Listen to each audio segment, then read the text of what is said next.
अस्सलाम वालेकुम friends, welcome back to my channel it's fact studio.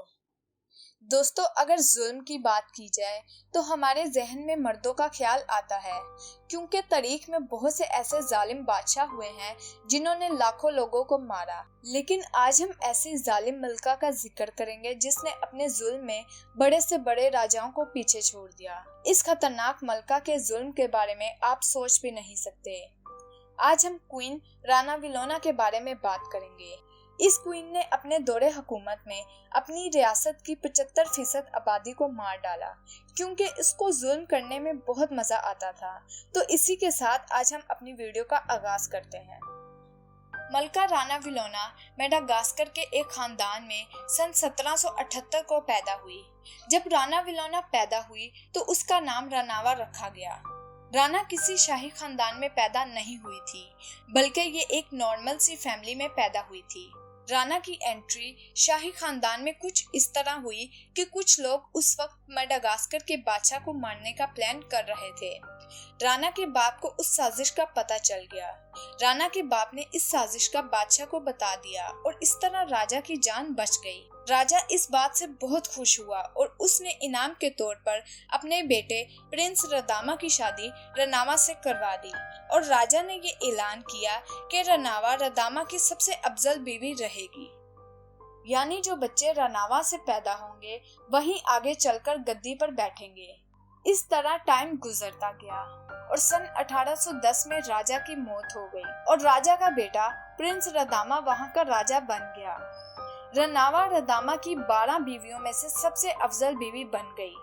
Madagascar में एक शाही रिवाज था कि जब राजा गद्दी संभालता था तो वो कुछ लोगों को कत्ल करता था। इसी तरह रदामा ने रानी रनावा के कुछ रिश्तेदारों को कत्ल किया, जिससे इनका रिश्ता खराब होने लग गया।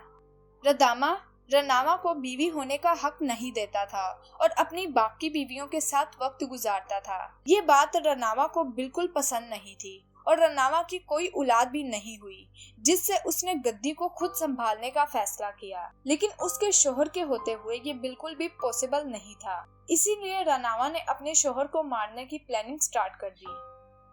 सन 1828 को रदामा की मौत हो गई। बहुत से लोगों का मानना था कि रनावा ने अपने शोहर को जहर दिया है। उस पर बहुत तहकीक की गई, लेकिन रनावा के खिलाफ कोई भी सबूत न मिला। इसलिए रदामा की मौत की वजह ज्यादा शराब पीने को करार दे दिया गया। अब जबकि रनावा की औऔलाद नहीं थी तो राजगद्दी पर रदामा की बहन का बेटा राकोटोव ने बैठना था, जिस बात का इल्म रनावा को पहले से ही था और रनावा ने राकोटोव को मारने की तैयारी शुरू कर दी। गद्दी पर बैठने के लिए उसने वही शाही रिवाज निभाया जो उसके शोहर ने निभाया था। इसलिए उसने शाही रिवाज में सबसे पहले राकोटोव को कत्ल करवाया और आहिस्ता आहिस्ता उन सभी शाही लोगों को कत्ल करवाया जिससे उसकी गद्दी को खतरा हो सकता था। एक साल इसी तरह गुजर गया जिसमें रनावा लोगों को मरवाती रही। आखिरकार सन 1829 में रनावा को ताज पहना ही दिया गया और इसने अपना नाम राना विलोना रख लिया। इस तरह मेडागास्कर में पहली औरत ने गद्दी संभाली और यहाँ से असल जुल्म की शुरुआत हुई, जो अगले 30 साल तक चलती रही। रानी राना विलोना उस दौर के रस्मों रवाज का काफी ख्याल रखती थी, इसीलिए उसने शाही खानदान के सारे मर्दों को कत्ल करवा दिया और शाही औरतों को जेल में कैद करवा दिया, क्योंकि शाही रिवाज के मुताबिक औरतों को मारना बहुत मनहूस समझा जाता था। इसलिए उन औरतों को कैद कर दिया गया और वो औरतें भूख प्यास से मर गईं। राना विलोना यूरोप से शुरू से ही बहुत नफरत करती थी, इसलिए उन सभी चीजों को खत्म कर दिया गया जो यूरोप से ताल्लुक रखती थी। राना ने यूरोप से आए टीचर्स और ताजरों को वापस भेज दिया और यूरोप के साथ हर तरह के ताल्लुकात को खत्म कर दिया। कुछ टाइम बाद फ्रांस ने मेडागास्कर पर हमला किया, लेकिन फ्रांस की फौज को मेडागास्कर में मौजूद मच्छरों से मलेरिया हो गया और वो जंग हार गए। रनावा के हुक्म से सिपाहियों की गर्दनें उतार दी गई और समंदर के किनारे लटका दी गई, ताकि बाहर से आने वाले लोगों में रनावा का डर बना रहे। रनावा अपने सिपाहियों पर बहुत शक करती थी। उसको लगता था कि इसके सिपाही यूरोप से मिले हुए हैं। जब भी इसको शक पड़ता वो अपने सिपाहियों को सबूत पेश करने के लिए कहती और उन सिपाहियों को खुद को सच्चा साबित करने के लिए 3 मुर्गों की कच्ची खाल खाने को कहती और अगर कोई सिपाही ऐसा ना कर पाता तो उसको गद्दार करार देकर मौत की सजा दे दी जाती। इस तरह रनावा ने अपने बहुत से सिपाहियों को कत्ल करवा दिया। अब रनावा ईसाई मजहब के पीछे पड़ गई थी और ईसाइयों पर पाबंदियां लगानी शुरू कर दी थी।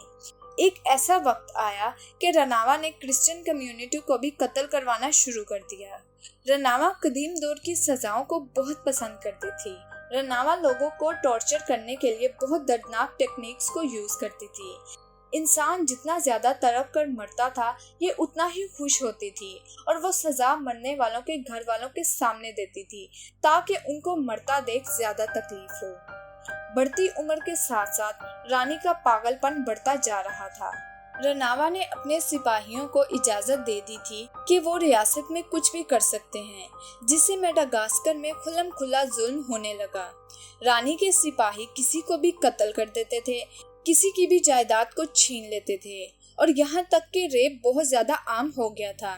इसके अलावा राना विलोना किसी भी इंसान को सजा सुना देती थी और उसके हुक्म पर इंसानों को खोलते हुए तेल में डाल दिया जाता था। इसके अलावा लोगों की खाल निकाल देना, उनकी आंखें निकाल देना और गर्दन उतार देना उस दौर की आम सजाएं हो गई थी। राना विलोना ने अपने दौरे हुकूमत में 75% आबादी को मौत के घाट उतार दिया था, जो तकरीबन 37 लाख लोगों पर मुश्तमिल थी।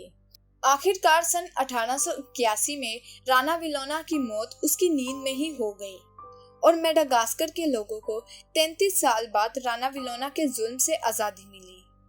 दोस्तों, आज के लिए इतना ही। मैं उम्मीद करती हूँ कि आपको ये वीडियो पसंद आई होगी। अगर आपको ये वीडियो अच्छी लगी तो please like, share and subscribe to my channel. मिलते हैं एक नई वीडियो के साथ, तब तक अपना ख्याल रखिए। अल्लाह हाफिज़।